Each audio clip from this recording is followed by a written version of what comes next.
Number one mistake जो कि young entrepreneur करते हैं वो ये है कि वो लोग बहुत ज़्यादा सोचते रहते हैं। आप अगर अभी 3 लाख रुपए कमा रहे हो एंड आप 10 लाख रुपए पे आने चाहते हो तो आप डायरेक्ट नहीं आ पाओगे। आपको देखना पड़ेगा कि पर्टिकुलरली आप स्टेप बाय स्टेप कैसे एक्शन ले सकते हो। Same in anything in the business, आप किसी भी लाइफ की जर्नी में हो या किसी भी चीज़ में हो एंड आपको देखना है कि आप कैसे लेवल अप कर सकते हो, तो आपको देखना है कि छोटे छोटे स्टेप्स क्या हैं जो मुझे लेने चाहिए जिससे मैं लेवल अप कर सकता हूँ। लाइक जैसे कि आप अगर 3 लाख रुपए कमा रहे हो तो आपको देखना चाहिए आप 4 लाख कैसे कमा सकते हो, 5 लाख कैसे कमा सकते हो। अगर अभी आप 3 लाख रुपए पे हो और आप मिलियन के बारे में सोचोगे तो आप सिर्फ स्पिन्स लेते रह जाओगे, यानी स्पिन आपको कहीं पे भी लेके नहीं जाएंगे। आपको एग्जैक्ट स्ट्रेटजी बनानी पड़ेगी कि आप प्रोग्रेसिव ओवरलोड कैसे कर सकते हो। जिनको मेरे बारे में नहीं पता, मेरा नाम भवनीत सिंह है एंड मैं क्लोथिंग इंडस्ट्री का बिग शॉट हूँ, बहुत बड़ा प्लेयर हूँ एंड मैं मैन्युफैक्चरिंग संभालता हूँ एंड कोचिंग प्रोवाइड करता हूँ टू यंग एंटरप्रेन्योर्स एंड हम ब्रांड्स की हेल्प करते हैं उनको ग्रो कराने में। बट मैंने स्टार्टिंग जॉब से करी थी। You need to understand this one thing कि आप कभी भी स्टार्टिंग में बहुत ज़्यादा जल्दी प्रोग्रेस करने की कोशिश करोगे तो नहीं कर पाओगे।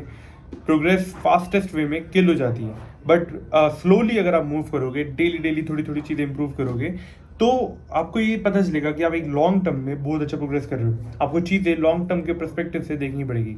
एक नंबर वन मिस्टेक जो कि मैं कर रहा था वो ये है कि मैं सिर्फ शॉर्ट टर्म देख रहा था कि आज का, कल का, परसों का। बट हमें चीज़ें हमेशा लॉन्ग टर्म के बेसिस पे देखनी चाहिए अगर आपने रियल प्रोग्रेस करना है। अगर आप अभी 3 लाख रुपए पे हो तो आप देखो 4 लाख पे कैसे आ सकते हो, और 4 लाख रुपए पे हो तो देखो 5 लाख पे कैसे आ सकते हो, आप 5 लाख पे हो तो देखो 6 लाख, 7 लाख, 8 लाख पे कैसे आ सकते हो। Once you are eight 10K तो आप देखोगे आप उसको कैसे इंक्रीज कर सकते हो। बट अगर आप लाइक स्टार्टिंग में बहुत ज़्यादा अपनी पावर यूज़ कर दोगे या सारी चीज़ें देख लोगे कैसे कैसे कैसे करूँ, तो हो सकता है कि आप सिर्फ रैंडम वर्क करते जाओ एंड एक्चुअली में अपने गोल की तरफ ना पहुंचो। बट आपको एक्चुअली में अपने गोल की तरफ पहुंचने के लिए बहुत ज़्यादा हार्ड एफर्ट डालने पड़ेंगे एंड स्टेप बाय स्टेप चलना पड़ेगा। इमेजिन करो आप एक जिम में जा रहे हो एंड वहाँ पे पर्टिकुलरली आपने कभी भी वेट नहीं मारा, आप बारबल लिया, आपने 5-5 किलो डाला, वो ठीक है मार दिया, या आपने 10 का किलो डंबल उठा लिया, ठीक है वो उठ रहा है। बट आप यही 50 किलो का डंबल एक बार में उठाने की कोशिश करोगे, हो सकता है कि आप लाइफ टाइम के लिए जिम ना जाओ, आप अपने आप को हर्ट कर लो, आप अपने आप को परेशान कर लो, आपको चोट लग जाए, आपको इंजरी हो जाए। बट ये सारी चीज़ें क्यों होंगी? क्योंकि आपने अपनी लिमिट्स के बाहर काम कर दिया। मैं ये नहीं कह रहा कि आप 50 किलो का डंबल नहीं उठा सकते, बट आप अगर 6 महीने की ट्रेनिंग करोगे तो शायद आप उठा पाओ। स्टार्टिंग में आप देखो कि क्या छोटे छोटे एक्शन आप ले सकते हो जिससे पर्टिकुलरली आपके बिजनेस की लाइफ और आपकी लाइफ इंप्रूव हो।